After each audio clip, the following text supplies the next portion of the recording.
Okay, here we are after Thanksgiving with a smaller than normal gathering.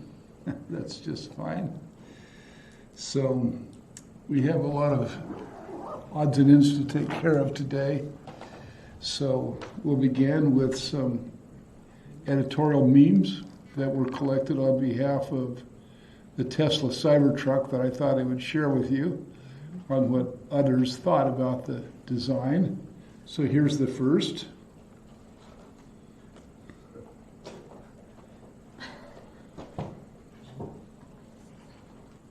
Which appeared the day after.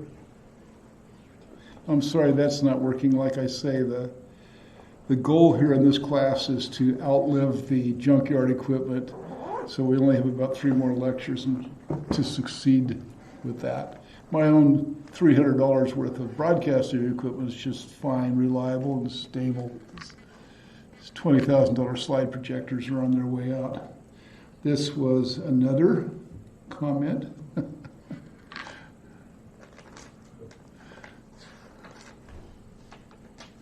Popped up in the Wall Street Journal, if I recall. And Lego has announced a new pickup, encouraged by Tesla's design. So you can put a $100 deposit on a Lego pickup if you want. If you want a simple design instead of something really complex. So we'll see how this all turns out. I think the issue is not so much the engineering design of the pickup, but who's going to capture that enormous market segment, because personal pickups are the largest motor vehicle market segment that exists. It's also the most profitable, and currently Ford dominates it with their F-150.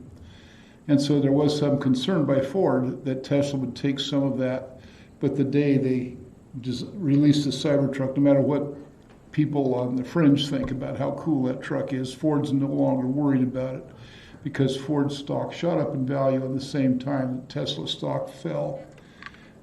Ford rose by more than Tesla stock fell, but Ford says, okay, we don't have to take Tesla seriously anymore as an assault upon that major segment. They may get some niche sales from Tesla fans, but they are not going to take on our massive market segment with that truck. So we'll see. Okay, now where did I put the slide? Oh, this is not.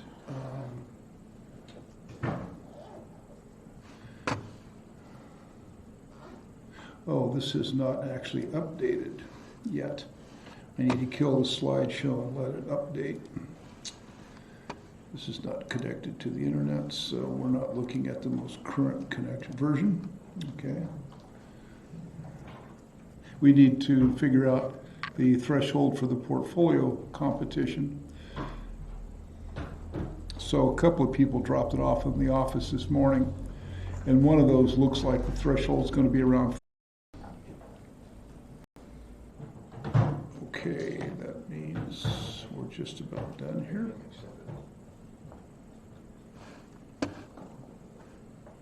This is the 12.2.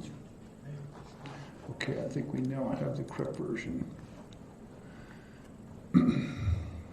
Yeah, okay, here we go. So, as I said, we would figure out today where that threshold is, so you don't have to bother to turn it in if you are not competitive.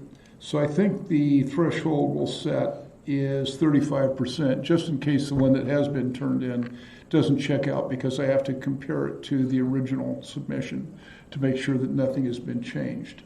But that number is 42 or something like that, so we'll say 35% given his stock selection. So if you're watching this on video, then I'll give you until 5 o'clock Tuesday to get it to me if it's above this 35%, because I realized even if it's based upon the video, if you're not attending class, you couldn't possibly get it to me by 5 o'clock today. Besides, it had to have been printed before this morning, so it doesn't really matter, right? If it reflects anything after this morning, it's disqualified. So we'll see how that turns out. If you've got anything past 35%, then give it to me if you're here sometime before I leave today. And for the rest of you, get it to me by tomorrow by 5 in my Parsons inbox. So we'll get past the commentary on the truck. Oh, damn it. All the equipment being broken in here makes it difficult for me. Okay, so for those of you who are watching this on video, not going to do you much good unless you watch it the day that the video is recorded, but this is what I just finished saying. This is what the class looked at. On one of the two screens, the other is broken. Okay, that's what we said. So we're saying if your portfolio has a yield of above 35%, you may be in the money. So give it to me by tomorrow, Parsons 1261, and you're in the running. All right? And then I'll announce that on Wednesday. Okay. Let's see. I had to go back and actually finish also the last lecture, which I didn't quite get done last time. So let me go find that now. And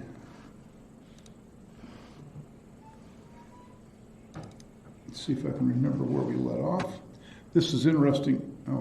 I have to reset this because of the Bill Gates factor. I just said it. You saw me do it, but it was overridden by the Bill Gates factor. Okay, so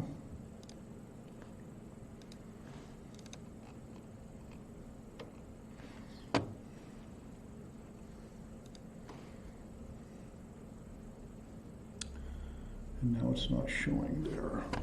Oh, it's not showing there either.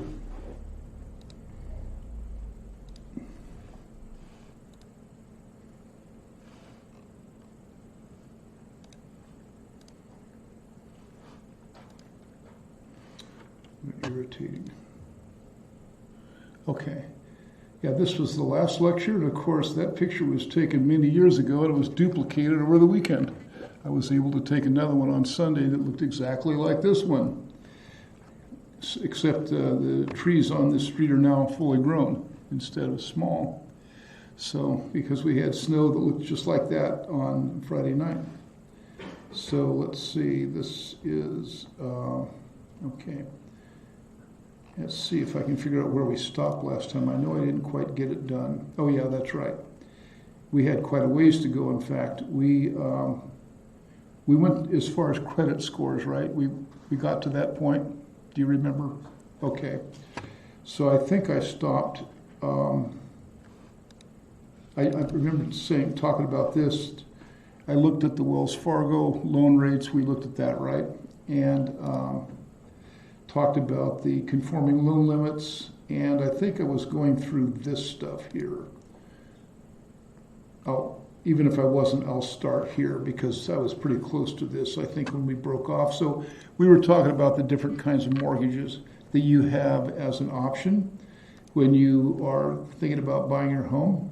And so the 7-1 ARM is a 30-year adjustable rate mortgage, and the interest rate is fixed for the first 7 years, and it's amortized as it's a 30-year loan, and then it's adjusted manually. And so you can see that the adjustment, however, is substantial on these loans, upwards sometimes, and this is why they're to be avoided, or it should be minimized at least in your consideration if loan rates are low like they are now, because there's a good chance that at the end of the 7-year period they'll be pushed way up. On the other hand, the average home ownership period in the United States is about 7 years. So if you think you're going to be in the house for less than 7 years, this kind of loan makes sense. The loan that's most likely to appeal to you, and I do remember talking about this, is the VA FHA loan, which currently has a 0% down payment, and that's why it should appeal to you. You will have to pay PMI, and that's overpriced from an actuarial point of view in California, so it's an unfair premium in terms of its size. But you can get rid of PMI in California after a few years by simply refinancing your house when you have more than 20% equity in it. But this would be, if you buy in California especially, the likely option for you if you're a first-time buyer and if your parents don't have enough money to give you the down payment, which is probably true for most of you. Now, let's see, I had gone through this as well, I now recall. The 30-year fixed rate is the one I recommend because it is a strong hedge against inflation. The payments are fixed. They're fixed right through inflationary periods. And as I say, you're going to look like Warren Buffett if you have a 30-year fixed rate mortgage and you experience an inflationary episode. The rates are a little higher and they're hard to get, usually requiring 20% down. The 15-year fixed rate loan, 10 or 20, is advantageous, especially if you're in your 40s and 50s. And ironically, over Thanksgiving, I talked to a relative who is 45 years of age, who just bought a house, and they financed it with a 15-year mortgage because they anticipate having it paid off at age 60. And they're in the house they think they'll probably stay in. And so by age 60, that house will be fully paid for. And even though that seems like a long ways away, when you're as young as you are, 15 years is about 3/4 of your entire lifespan. When you're as old as I am, it doesn't seem like so much time. It'll pass rather quickly. The 80-10-10 is currently not very common, but they come and go. This is one where you try to avoid PMI by getting a conventional 30-year fixed rate mortgage with only 10% down.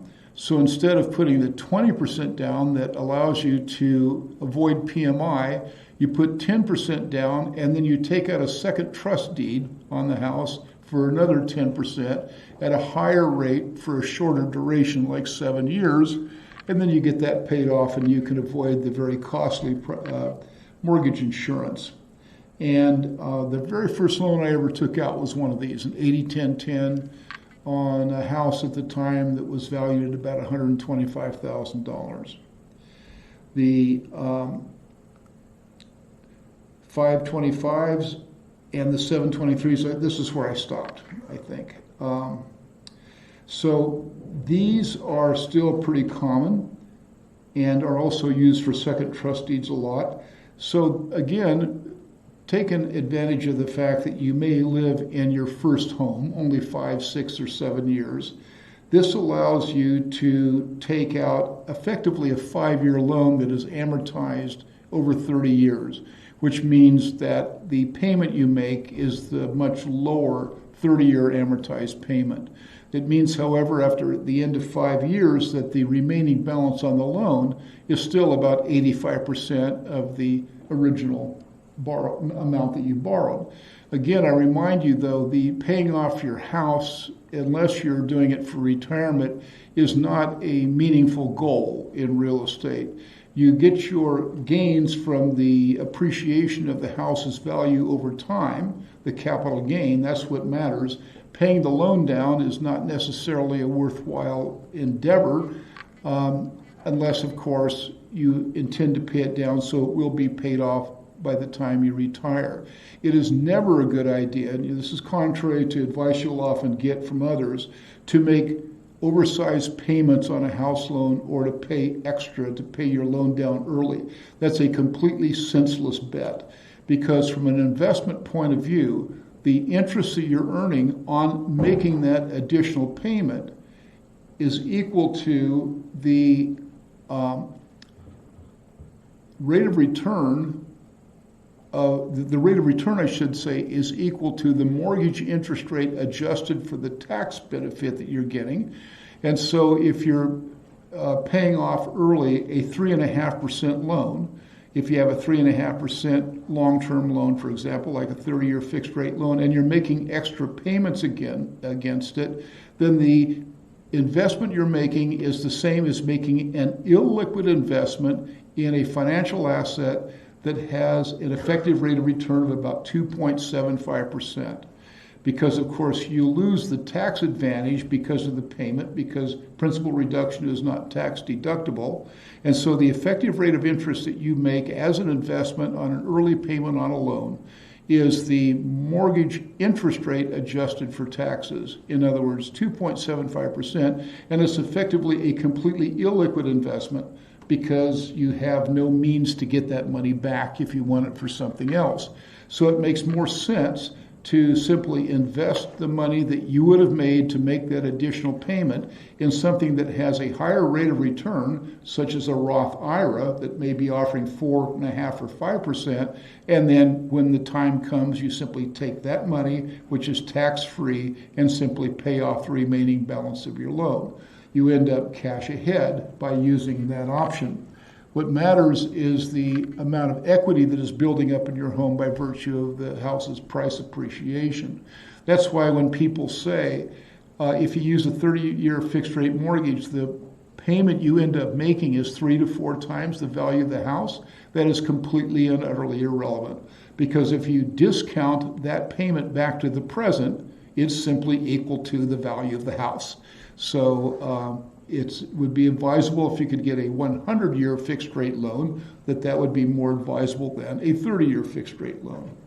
So anyway, the 525s and the 723s allow you to take advantage of these low interest rates associated with amortizing over 30 years, but then you do have the balloon payment at the end. That's not an issue if you plan to sell the house anyway. It does mean you have to refinance if you don't plan to sell a house. You obviously are not going to make a balloon payment. You're going to go to the bank and refinance the loan. They are offered at low rates because they're short-term loans. So sometimes a 525, especially in a higher interest rate regime unlike today, will be offered at a market rate that's 2 full percentage points below a conventional 30-year fixed rate mortgage, because it really is only a 5-year loan, even if it's amortized over 30. And then finally, this was at the foundation of the collapse that we had in 2006, is the 30-year 15-rate adjustable rate mortgages. These are okay. In fact, this is, as I said before, will likely be the kind of rate you will use to finance your home the first time you buy one if you can't get an FHA loan, because these tend to have low down payments and are marketed very aggressively. So if you have 10% down or maybe even 5% down, you can get a variable rate mortgage or an adjustable rate mortgage. Those two terms are interchangeable. They have caps, but they also sometimes have teasers, which you should probably avoid. Teasers aren't being used right now, but they'll reappear in your lifetime. That's, as I'll explain here in just a minute, is when the interest rate for the first few years of the loan is actually below market. And that, of course, qualifies you to get into the home, but puts a substantial burden upon you 3 or 4 years after you move in. And I'll explain that concept when I get to the jargon here, when we're able to talk about negative amortization, which is how these work. Okay. Of the red terms we want you to try to remember for the exam, these 4 will be asked about on the exam, guaranteed. There will be, all 4 of these will be represented on the exam. A cap is the highest level that an interest rate can go on an ARM. So if you're shopping for loans, one of the things you say is, what is the cap? It's what you look for in the loan contract. As I say in the chapter I asked you to read, mortgage documents by law are written to be understandable, and so you literally can understand your mortgage contract if you read it from end to end, which is about 15 to 20 pages in length. You should actually endeavor to do that before you ever sign one. You actually will be able to understand, for the largest part, all of the language within, and if there's a cap on your loan, then that cap will be described. A teaser is a below-market interest rate offered on an ARM in order to attract the borrower and qualify the borrower for the loan. It's always connected with an early payback penalty and results, as we'll see here in a minute, in negative amortization on the loan, which is why teasers are ill-advised. It is, or has been, I should say, historically presented as an option because it lowers the monthly payment of the loan and allows people with low incomes to qualify to buy a larger home, a home that they otherwise would not qualify to buy. An example would be if you have during times of higher interest rates than now, if you have an adjustable rate mortgage that would normally be 4%, you sign up for the house and they say you have a 1% teaser on this that goes for 1 year. That literally means that the interest rate they charge on that first year is only 1% instead of 4%, and many of these kinds of loans do not charge principal reduction. So the monthly payment is simply literally the interest payment, and that interest payment is only 1% of the principal balance of the loan. So the payment may be something like $900 a month or $1,100 a month for a $700,000 home. And you say, well, how in the hell could they do that? It's because of negative amortization. Whatever the balance is between what you would have paid had you paid 4% and what you did pay by paying only 1% is added to the principal value of the house. So the amount that you owe on the home goes up by the amount of the savings over time. And that's considerable if the teaser is a very low rate. So you start off with a home for $700,000 or mortgage for that amount. After a 1-year teaser, the balance you may owe on that same home by then is $780,000 instead of $700,000. A staircase is part of a teaser. The staircase is the incremental step upward from the teaser rate that is offered to the full market rate. And so, of course, if you have a teaser loan or a negative amortization staircase loan, they start below market, and by necessity, they either have to end above market, and typically do end above market after, say, 5 years, or you have a very large balance owed at the end that's considerably larger than the amount that you first financed because of negative amortization. Finally, a buy down is a subsidy by a home builder for the first few months of a loan, where they say, you know what, we're going to move you in on a 1% rate, even though 4% is the market. And on top of that, you won't have to make a payment for the first 6 months. You could live in the home for free. No down, 6 months for free, 1% for 1 year, and then the negative amortization kicks in rather quickly. So the principal balance of the home shoots up between 6 months and a year. So why wouldn't someone be skeptical of that? It's because of the sales pitch that says by then this home will have risen in value by 15% and you can flip it and buy another home under more conventional financing rules. And so that line was the line that you see used in movies like The Big Short that attracted naive home builders into home speculation. Always teaser rates and negative amortization on ARMs were part of that picture on the so-called subprime loans. This is kind of a summary slide that explains all of that. Negative amortization on staircase loans.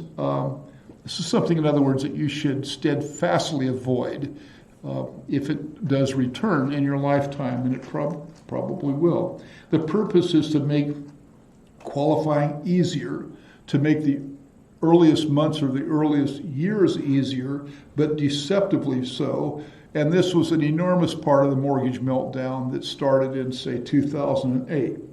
The payments in the first few, say 5 years, are so low they don't even cover the interest obligation on the actual loan.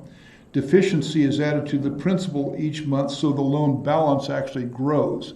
It's the only kind of loan that you can take out where the balance grows rather than shrinks as you pay the loan down, or as you make payments on the loan.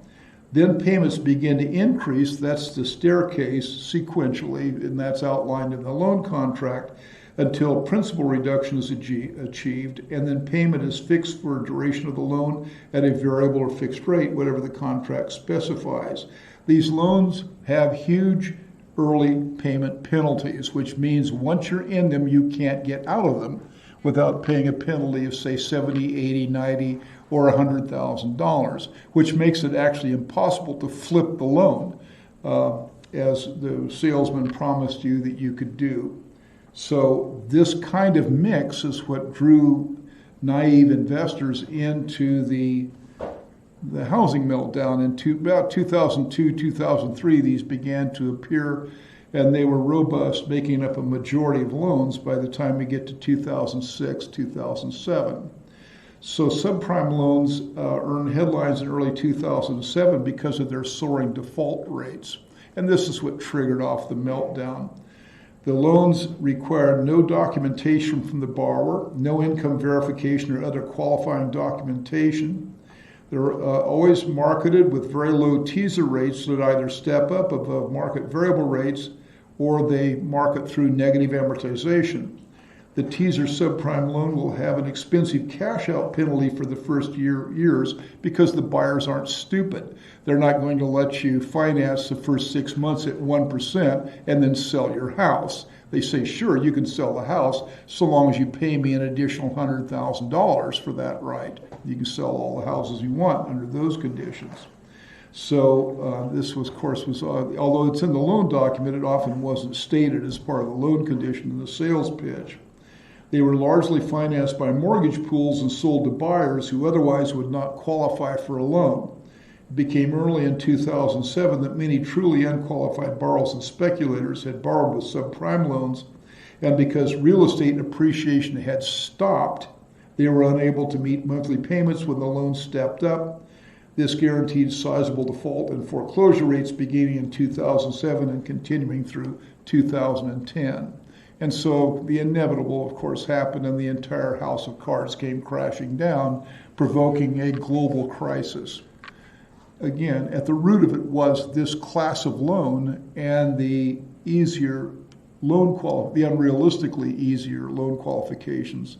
I recall that the Wall Street Journal had articles about this as it was beginning to melt down, about buyers in Orange County where a home that was worth more than $2.5 million was purchased by someone who worked as a strawberry picker. They literally documented this. This person had an income of about $18,000 a year and bought a home worth more than $2 million. I had numbers of friends who got involved in this excessively, used money to borrow against the equity in their house, and then turned around and bought 5 homes on these kinds of conditions and lost everything. My wife's best friend at the time and her husband did this. They went to one of these sales pitches where people would gather in the evening, and like at the local community center, and a couple of salesmen would stand up and talk about getting rich in real estate. And they would say, all you have to do if you currently own a home is let us take out a second or third trust deed on your home. We'll arrange that tonight, and we'll use the proceeds to make small down payments on 5 condos in San Diego, all of them with subsidized buy-down interest rates.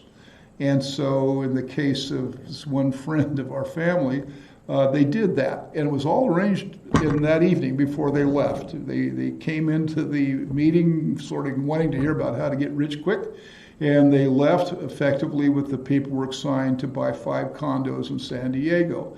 About 6 months later, their home was foreclosed upon in Rancho Cucamonga. They moved out of town. We never saw them again. But they lost everything.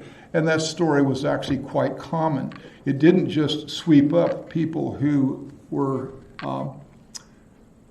knew better than to buy these homes at these reduced rates. It also swept up a considerable part of the middle class who were speculating, including tech workers in San Francisco who were speculating in homes, for example, in places like Walnut Creek and Merced, California. I remember talking to a coder for one of the big companies up in the Bay Area at the time, who owned 5 homes in Merced that he had never even had seen 2 of the homes. He just bought them over the telephone on spec, and he later told me that he lost everything, got a little over his head. So this was a widespread common phenomenon.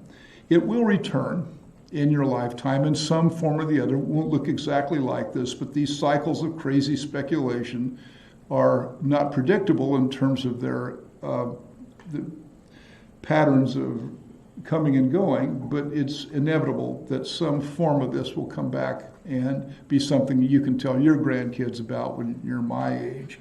And you can say I avoided it because I remembered what the early warning signs were for this kind of speculation. They were pretty obvious to spot. Now, when we start talking about leverage, then this little formula, which I don't require you to know, I just want you to understand the concept of real estate leverage.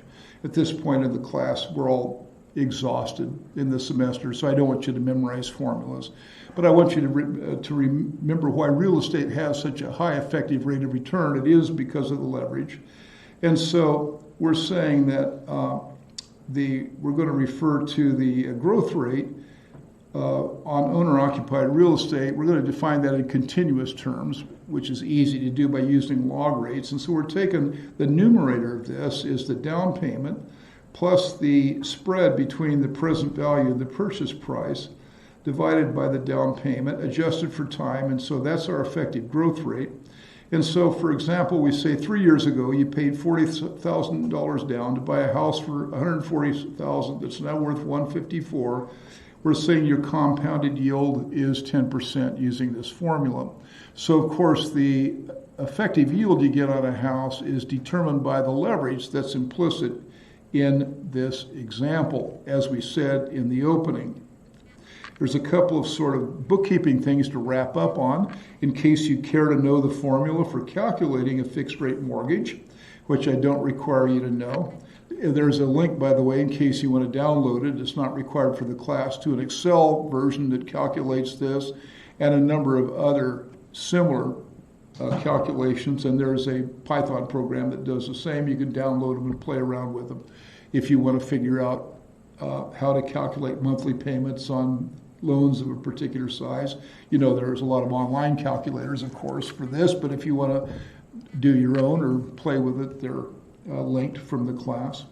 So this is the formula for the monthly payment on a fixed rate mortgage.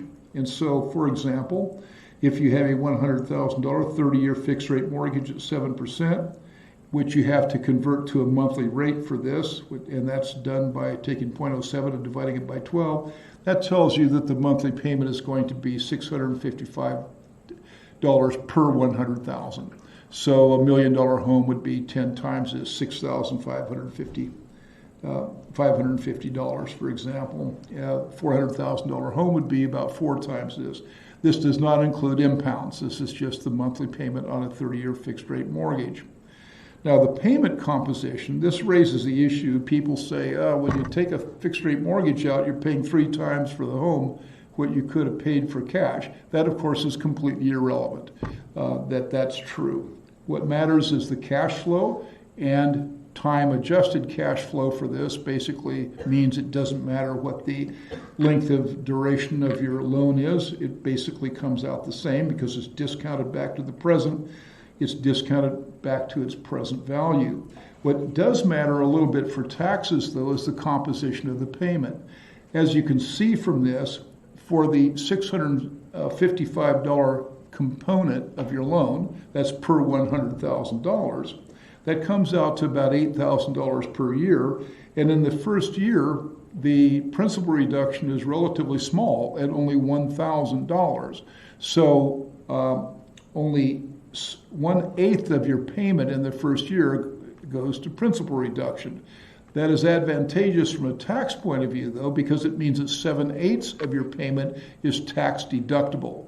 Because remember, the only portion of your mortgage payment that is tax deductible is the interest component. Principal reduction is not.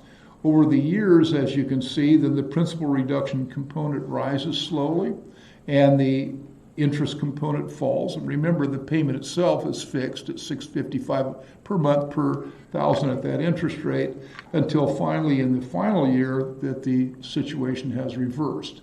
The principal reduction in that year is about $7,000, and the interest payment made is only $1,000. So after the 15th or 20th year, the tax benefit of the 30-year fixed rate mortgage has been reduced considerably.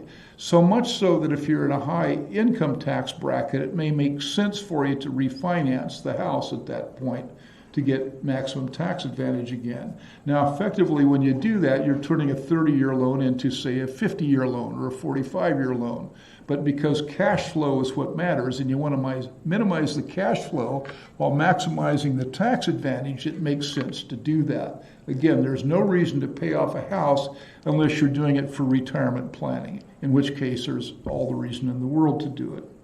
When you take a look at this in a different way, this is the breakdown of the monthly payment annualized again. The early years, the green represents the interest and the orange represents principal reduction. And as you can see, the two relationships invert over time to where, again, after about the 20th year, you've lost about half of your tax advantage if you remain in that same loan. Now, that may be what you want to do, but in some cases, again, this is when you're going to be rising into high income levels because your 40th year, your 45th, 50th year, that's when all of a sudden you start getting sizable pay increases in some cases. It may make sense not only to refinance this loan, but literally to sell this house and move up to a more expensive house, restart the 30-year cycle all over again with that financing. It's actually a better investment decision than to stay in the same house. Once again, you get a larger tax deduction with that, and if your house continues to appreciate in value at the rate the old one did, then it may turn out to be the best investment decision you've made. I hardly know anyone who is in my age who lives in their first house. Most people live in their second, third, or even fourth house. In some cases, they had to sell their homes because they moved. But of course, I know a lot of college professors, and college professors don't move. And nonetheless, people will be started out maybe in a home that costs $120,000, and their last purchase was for a home that cost $800,000 or so. But of course, they put $600,000 down maybe on that house because of the appreciation of their previous homes. My brother Rick, this is an idea of why you would like to perhaps invest in real estate, did own the same home for a very long time. He moved to Fremont in 1981 and bought a 2,400 square foot tract home, 3-bedroom home, just ordinary home, for about $125,000. He now lives in Carlsbad because he sold that home about a year and a half ago for $1.4 million. And therefore bought the home in Carlsbad for cash and had $600,000 left over. And the home that he lives in Carlsbad is a 4,200 square foot home right next to Lou Carrillo State Park, which is a really, really beautiful area of Carlsbad. Again, he probably regards his home purchased in Fremont as a Warren Buffett style investment because he lives like a king these days. This is the formula for calculating the maximum loan value that you can afford using our criteria, where the monthly payment should be no greater than 30 to 35% of your income. We also established that the loan payment should not be greater than 40% of your income before loan service, and that's going to be an issue for those of you who have student loans, because that's where you may fail to qualify for a home because your student loan balance is so high you can't meet that 40% threshold. So that's why I tell students to pay down that student loan that you have as fast as you can so that you can get into a home as fast as you can. For many people your age and 10 years older, the student loan situation is the barrier to home ownership. On such a scale in the United States, it's almost a national scandal. So you want to try to minimize your student loans and you want to try to pay them off as quickly as you can because, again, it may interfere. There is a mortgage calculator that you can download. I'm not asking you to do that or to even use it. I just have it there in case you want to take a look at it. And you can play around with it and plug in these values and calculate the monthly payment for the mortgage calculator. But more useful to you is the mortgage loan calculator for the fixed rate mortgage, where you can figure out the maximum home value that you can afford given interest rates for your area. So if you look at it closely, you can probably see it up there, even though we have only one screen because the equipment in this room is defective because it's falling apart, because it's a junkyard. If your income is $4,000 net and we're using the 40% threshold, then the maximum monthly payment in this case is $1,600. And so the desired term is 30-year, the rate is 5%. So the maximum loan value at that you can take is $298,051. 2 points are being charged. Remember, at the opening of the loan, this is described in the chapter, not in the lecture. You pay points, potentially equal to a certain percentage of the loan value as part of the loan contract. And so the net loan balance you can pay after points is $292,206. Down payment is 10%. Maximum home value you can afford is $324,000. $674 after a down payment of $32,000. So using that will give you a sense, if say you're moving to Austin, Texas, where it's actually possible for you to buy a home, of what you could actually afford, say 2 years or so from now, based upon your salary. In the Bay Area, you really can't use this because homes are out of reach for people that are just starting out up there. But in other areas, you can. This is a Python Jupyter version of the same thing, and again, it's there for you to download. Plug in the values, and it spits it out in the same way. So all of that sort of gives you a thumbnail sketch, this and the previous lecture, on the steps you have to think about when you buy your home as a real estate investment for the first time. Now, let's talk about the downside of this, though, because we've already pointed out that in this day and age, some of the incentives for this is my favorite, doing this have been removed by demographics that aren't as favorable as they were 20, 30 years ago.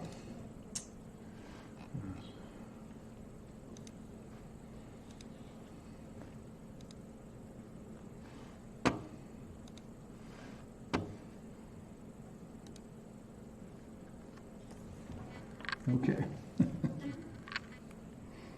And the new Lego car. Okay. These days, you have to be more aware of what's going on in housing to buy. It's possible to buy in the wrong place. It's possible to buy at the wrong time and under the wrong conditions, even in the best of markets and certainly in the worst of markets. So there are a number of real estate categories that we can explore, and I'm going to give you some of the key categories that would be perhaps useful to you. We saw this graph before, this one right here, that motivates why we're doing this, because it tells you that relentlessly home values have risen over, for example, my lifetime. In fact, this starts at 1963. If it went all the way back to 46, it would be even more impressive than this. Median and average prices for homes in the United States have risen sharply.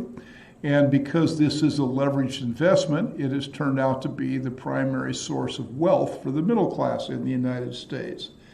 But a couple of downturns here indicate that it all hasn't been roses. We know that there was a terrible real estate crash, as indicated by that significant downturn in the median price there, and people buying with 5 years ahead of that or at the peak of that were literally driven into bankruptcy. It was preceded by another downturn that you can see there around 1990 that wasn't quite as serious but did last for 3 years. And so homes that were heavily leveraged, bought right on the cusp of that, were also endangered. So we know that we have examples of home prices turning down even at the national level. And so that means we have to worry sometimes about making sure that the timing of a purchase is correct. So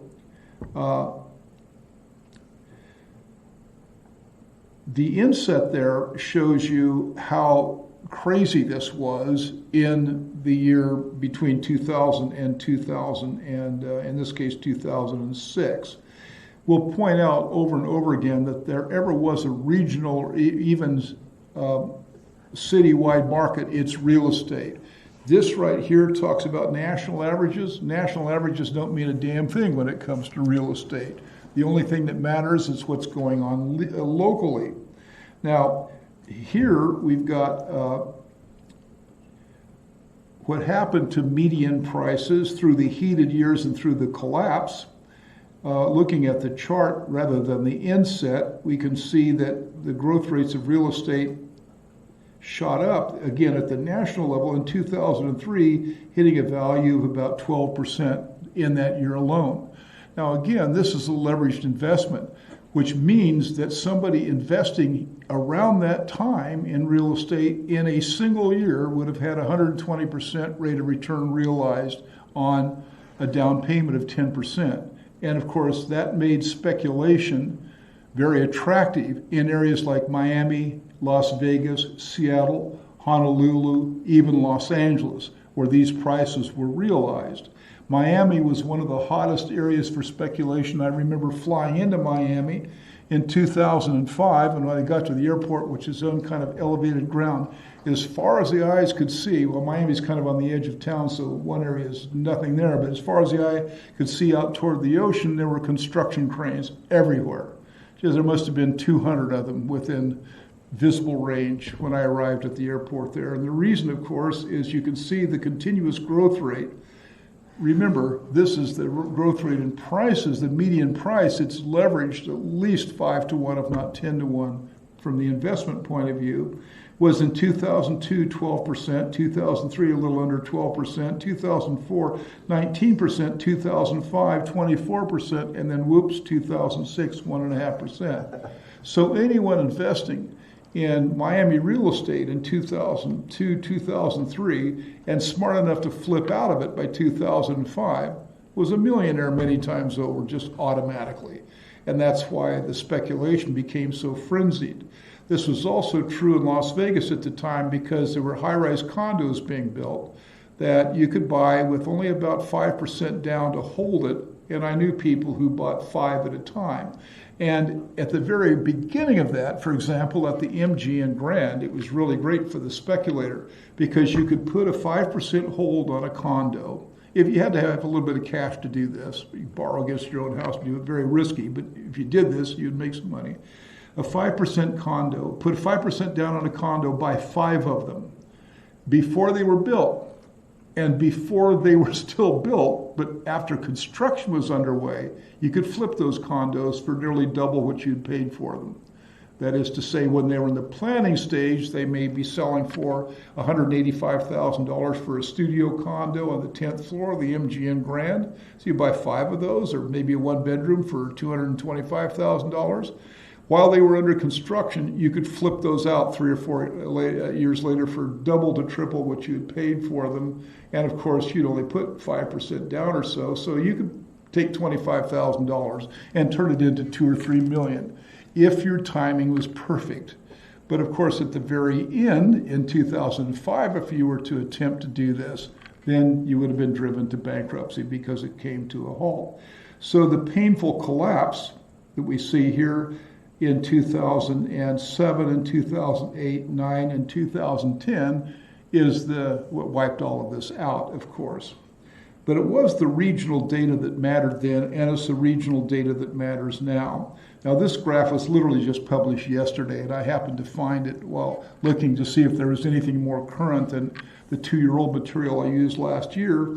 And I found this, and this shows county median home prices ending about 6 months ago or so, published by the National Association of Realtors. And this is a static freeze of a dynamic map. So you can go over this map with the pointer. It will enlarge the state, and it shows you what the median value of real estate is in that region, or not state, county, in that county. And it'll show you what it was a year ago, for example. So red means that it's the size, what does it say, $1 million or more. The median home price, so you can see it, Contra Costa County up there, and like near the Bay Area is one of the few red spots up there. And you can see that the orange, I don't know where that is up there in the center. If that's near Idaho or something, can anybody guess where that is? That orange, I mean, it's like San Francisco real estate prices right in the middle of the country, like around Boise or something, I guess. I don't know, but there it is. You know, this is a very accurate map. If this were live, I could hover over it and see what it is, but I don't know what it is. So anything that's sort of orangish, you can see us down there in the 550 to 750,000, and then San Bernardino County, where I live, is that sort of big brown area that's really large down there, 350 to 550,000. But you can also see that the prices have been variable, or not the prices, the median compared to the percentile compared to how it fits in the country. So this is really a regional market, of course, and you don't need me to tell you that, but because you know that from the experience of your parents and whatever. But city data matters even more. And unfortunately, I can't get current data for city because you have to pay for it. And so every now and then I'll find someone else who's posted it on the internet who paid for it, as I did a couple years ago for for this jparsons.net, but I couldn't find anything recent. But you can pay for it and find it, the National Association of Realtors. And here you can see like Seattle, New York, Miami, and Los Angeles. What you see there are median prices. And see, the blue is, I can't even read it on even this graph. Oh, inflation adjusted and nominal house price. Blue is nominal, red is inflation adjusted. And so you can see what happened in Miami. The prices were stable there for the first 20 years or so, and then they exploded up to triple their value, peaked at a plateau, and then came tumbling back down. So if you were at the beginning of this run-up, then you were wealthy, especially if you were smart enough to get out of it and saw it for what it was. But if you got caught up in the hysteria and went in later years, you were, of course, wiped out because this leverage worked in opposite ways. Now, so this lecture right here that I'm showing you came from 2007, 2008. And I went back and scoured through my lectures to see what I was saying about this in 2010. And in 2010, I had a slide saying this is really great for you because it's pushed housing prices back down to acceptable levels. So ignore the advice that housing is over and rush out there and buy your first home. I said because prices are just right and this downturn is over. So there was a student in the 2010 class whose name was Singer Ma. And Singer Ma took this to heart. He went to UC Santa Cruz to get a PhD. And he talked his father into giving him the down payment to buy a duplex in Santa Cruz, figuring that he would, instead of having to pay rent in Santa Cruz, buy a place and rent the other half out and basically pay for the at least boarding costs of his graduate school. Well, it turned out, so he asked me for my opinion. I think that's a great idea, but do understand there is some risk because I might be wrong about the market being at the bottom and turning around. I didn't think I was, and I'll show you why. I was confident that the market would turn around because the national days inventory data had made it clear that the market had bottomed out. So he did that and he stayed abreast, but he gave me some recommendations on what to recommend to you about what to look for that I wasn't at the time talking about. And he said one thing that he looked at, because somebody locally recommended, was owner equivalent rent in the area. And again, this is a local statistic that you have to figure out or calculate. And so he felt that the price to rent ratio was 35, which was high. And he gave me a link to a Kiplinger article that pointed out the importance of the price to owner rent area. And this was the local area that he saw. But you can see that although the housing prices during the bubble had shot way up compared to rent, even though they were at a high level, they had come back down to the rent level. And that's what made him conclude that Santa Cruz was a safe bet, even though they were high. So we had this exchange in the letter about what do you read into the level?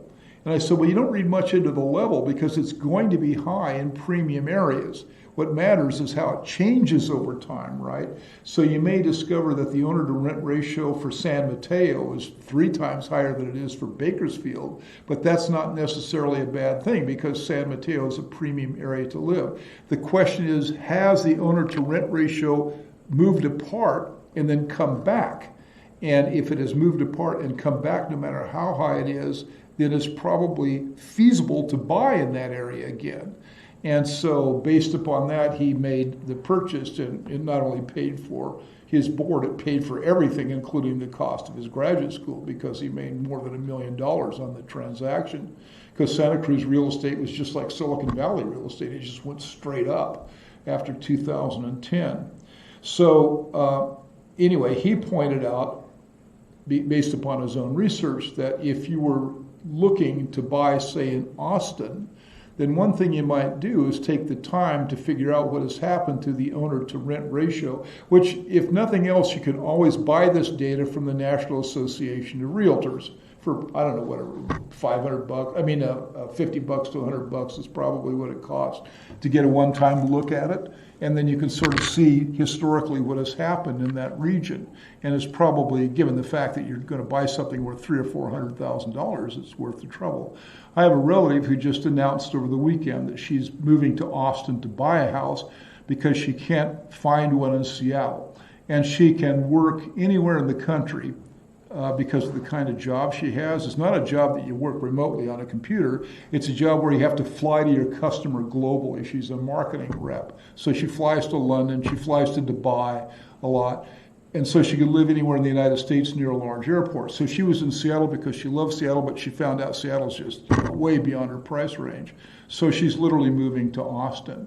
So we had this discussion, is Austin a good deal these days? And I told her a little bit about, these other metrics that other people use, and she'll probably conclude that, yeah, Austin is still quite affordable.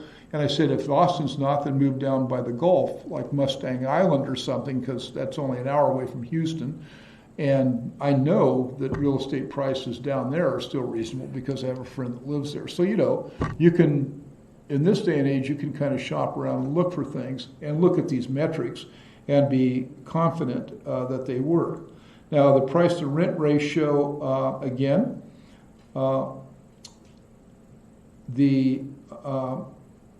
did find current data for some of these cities for this year, and I found it here at this reference. Smartass is the name of the reference. And so the article that I found, this is just yesterday, where to buy price to rent ratio in 84 U.S. cities, and it has that link there in case you're curious about looking at it. It's not normally published. You have to find somebody who's got the data and published it to write an article like this, which I was lucky and able to do. But as I say, you can buy all the data you need from the National Association of Realtors at their link, and it doesn't cost very much to buy it. I just didn't feel like spending $50 to show you in this class what it is. So they explain it here. The price to rent ratio measures the relative affordability of renting and buying in a given housing market.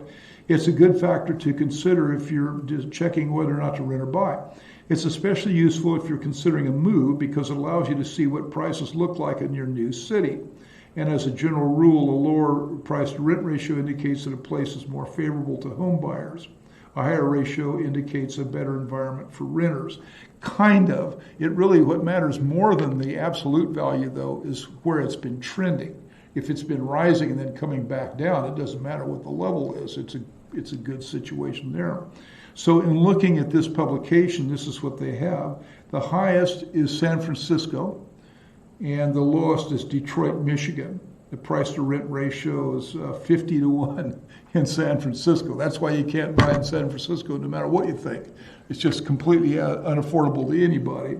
Oakland, San Francisco, Honolulu, Hawaii, no big surprise. Los Angeles, Seattle, that's why she left Seattle, because Seattle's right up there.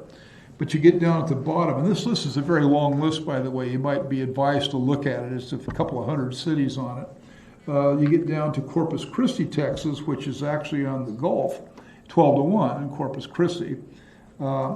And Pittsburgh, Buffalo, Toledo, Memphis, Tennessee, Cleveland, Ohio. Some of those are, reasonably nice cities to live in. They're going through revivals, for example, in the downtown area, and people are, I subscribe to a couple of these YouTube channels where they refurbish old brick buildings and stuff like that. And some of these Midwestern cities, like Cincinnati in particular and Cleveland, Ohio, are going through these revivals where people are sinking, $500,000 or so into big buildings that are reviving as a partial sort of coffee shop with a store on the top and stuff like that. And they're, making the places amenable to habitation and affordable. So the price to rent ratio is something that I would recommend any of you to look at if you're in doubt about the feasibility of doing this. This is why Seattle was no good for my niece, why Austin is where she's thinking now. Okay, so now another issue is the first-time affordability and general affordability index. Where do you go if it's the first time? Now, there are critical issues when it comes to first-time affordability. How real estate is going to do in the next few months or the next few years depends a lot upon whether first-time home buyers can buy a house or not. And it's because of the floating pyramid issue, which is, again, a concept I always ask about on the final because it's important. See, when you take a look, I was just looking at Fresno real estate prices. I sometimes bounce around the country and say, what does $600,000 get you in Fresno, California, or Hanford, California? There, you're not talking about the Bay Area anymore. Or in Odessa, Texas, or as I said, Cleveland, Ohio. Where does this money, where are you going to get $600,000 from? And so you go to a place like Fresno, and you say, that's not Silicon Valley, and you see these houses for $2 and $3 million.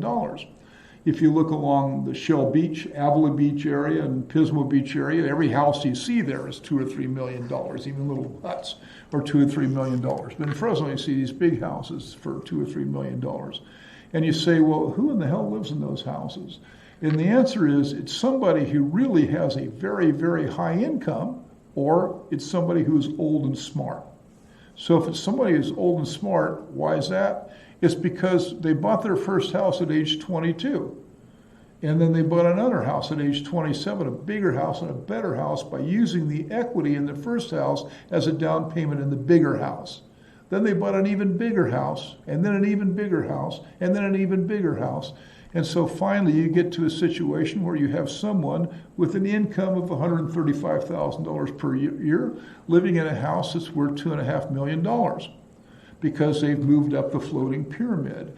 And in fact, when you take a look at these really large, expensive houses, most of the time you're looking at the results of the pyramid.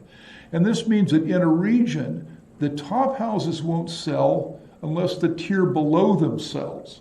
And they won't sell unless the tier below them sells, and they won't sell unless the bottom is selling. And that's the pyramid issue. Once houses become so expensive that first-time home buyers can't move in at the bottom of the pyramid, then there's no capacity for upward mobility after that. And that's why first-time affordability is a key national and regional area of interest if you're thinking about buying a home. First time, second tier, third time. So much of the upscale 500,000+ market is bought by people who used equity from their $250,000 home to move up. And they in turn bought that home with equity from their starter home. So if the market is so expensive, nobody can get a starter home, that kills the second tier and the third tier and the top. So you have to worry about first-time affordability for any region that you're moving to. You have to be convinced that that is not so expensive. This is what may endanger the Bay Area at some point. You can't even buy a starter home there unless you're wealthy. So how is this going to ratchet up? So far, both Santa Monica and the Bay Area have been completely immune to this effect. Those prices in those cities did not come down one iota in the real estate crash. They stabilized and stopped. They never came down, and that's extremely rare. Everywhere else, they're down 40% of what they were when they hit the peak, but not Santa Monica. Our family owns property in Santa Monica on my daughter's husband's side, and not in the Bay Area. They stayed stable. San Mateo and places like that never came back. So, but that may end in the future. Just because they haven't done it yet doesn't mean they'll never do it. Well, the affordability index that I use is the California Housing Affordability Index, because it's the easiest to understand. This is measures the percentage of households in any region that can afford an entry-level home in the area. That should say and, not and. Can afford an entry-level home in the area. So you're simply saying of all the homes, including people who already live in mansions, what percentage of these household incomes can afford entry level?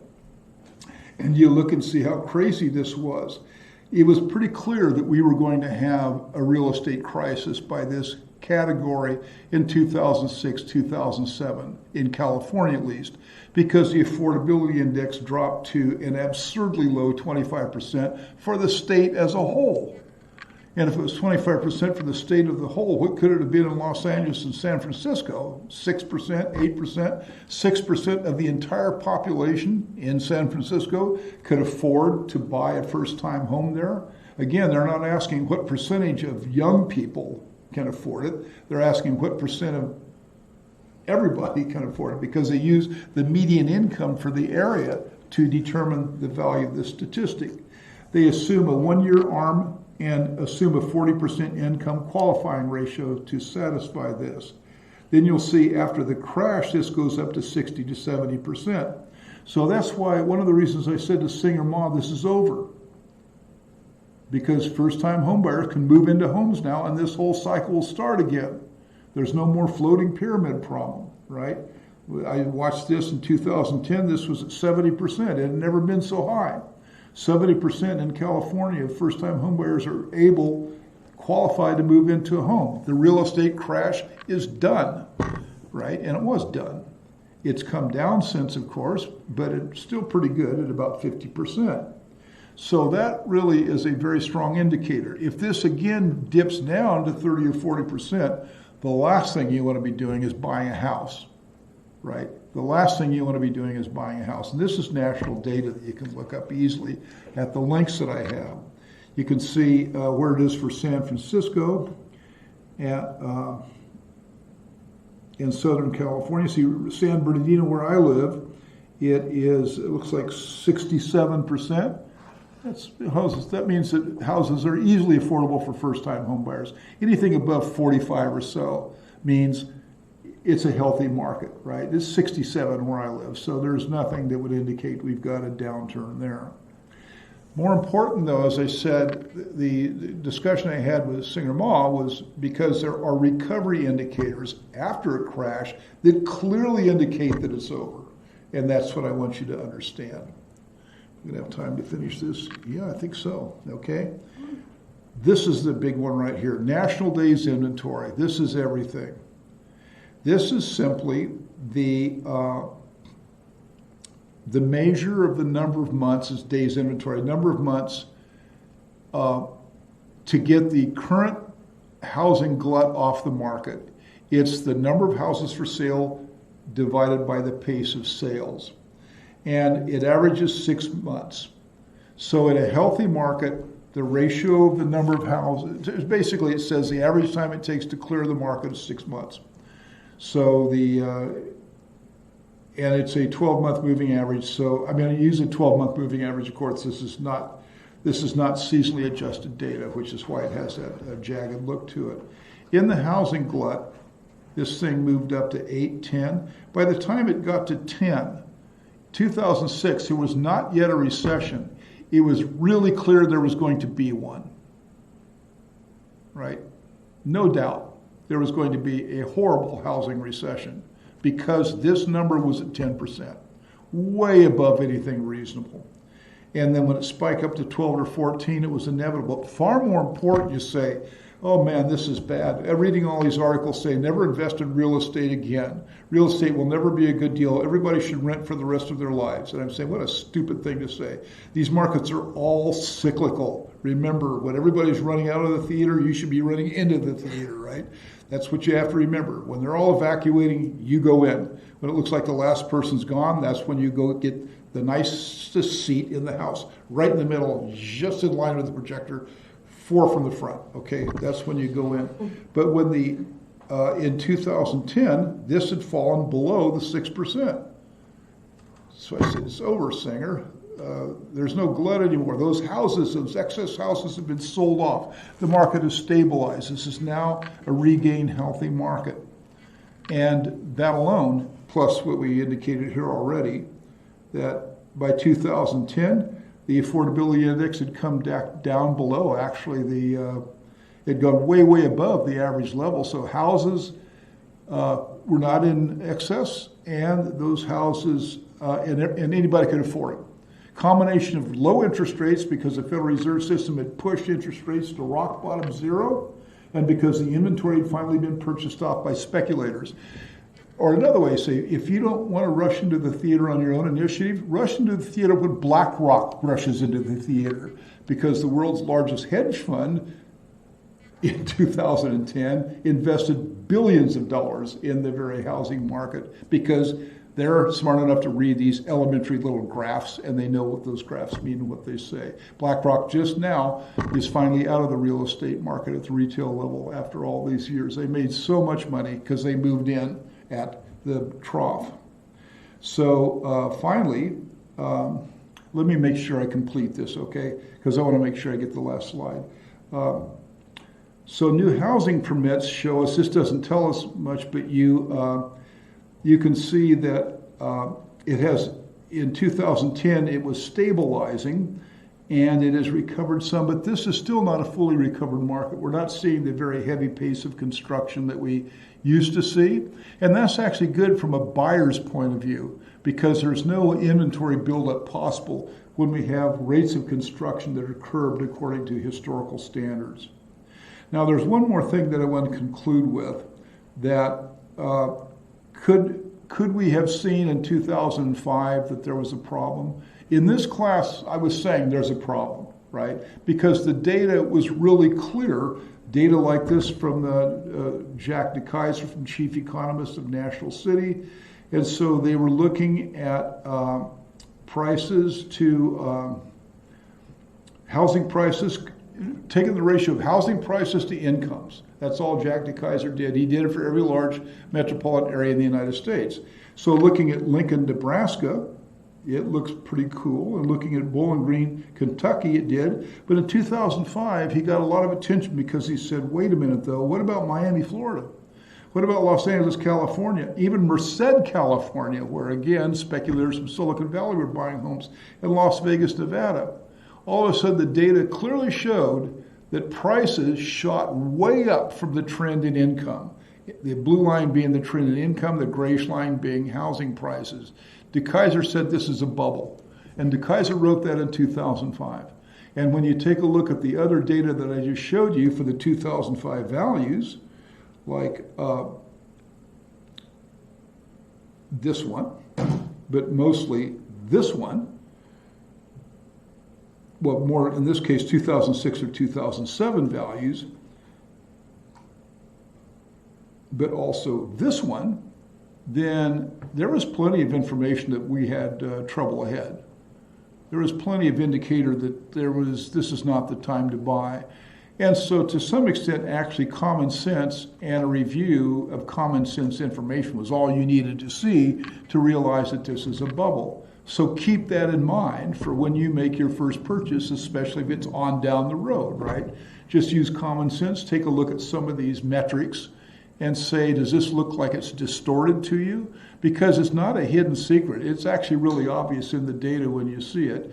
And if you, as I say, use that kind of common sense, then you should not really have a problem with any of this. This is why I have no feeling that now we have an overbought market. What in the data shows us that this market is troubled right now.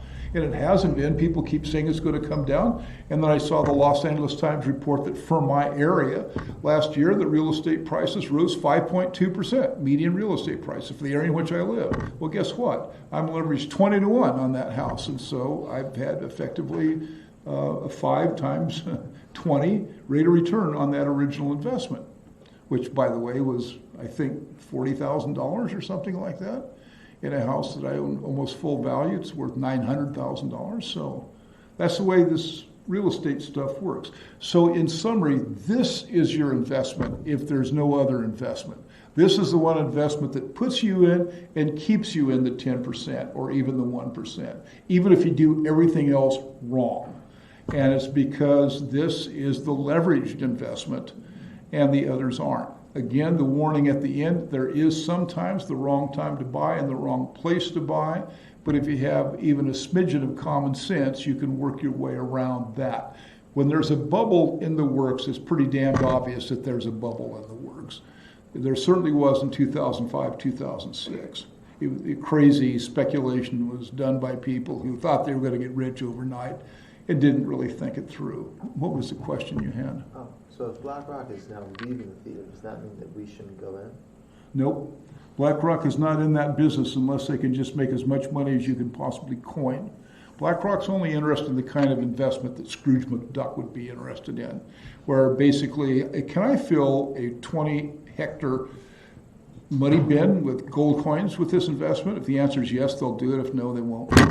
So the fantastic rates of profit that were possible in 2006 in real estate are long gone now as a possibility. It's just, again, a steady, safe market, as opposed to a market where the massively leveraged potentials are. Remember, they use U.S. government provided 0% interest money, because that's what all quantitative easing, quantitative 1 and 2 is here's buckets and buckets of free money. Here's 0%, pay it back whenever you feel like it, no interest. Oh, okay, I think I'll use this $20 billion and buy a cluster of houses. And so my margin leverage is incalculable because the amount of cash I put down is 0%. So infinite leverage. Remember, there's a reason why there's a skew of income and wealth in this country. It's not rocket science as to why that's true. Okay. We'll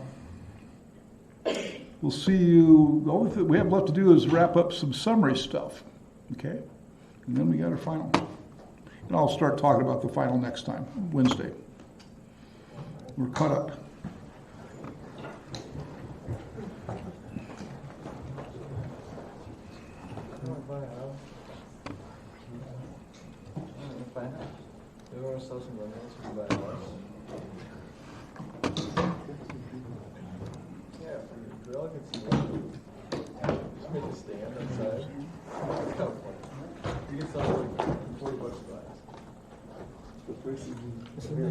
Are you in the running? No, this is my friend. Okay. She just made like a 0.3%. She just wanted to submit it. All right. Well, I'm just going to throw it away. At least she made money. Yeah. Today she probably lost it all. The market was down 250. Trump imposed steel tariffs against Argentina and Brazil. So down goes the market. It's Wreck-It Ralph, Wreck-It Donald, Wreck-It Trump. Okay, one bit here. Thank you.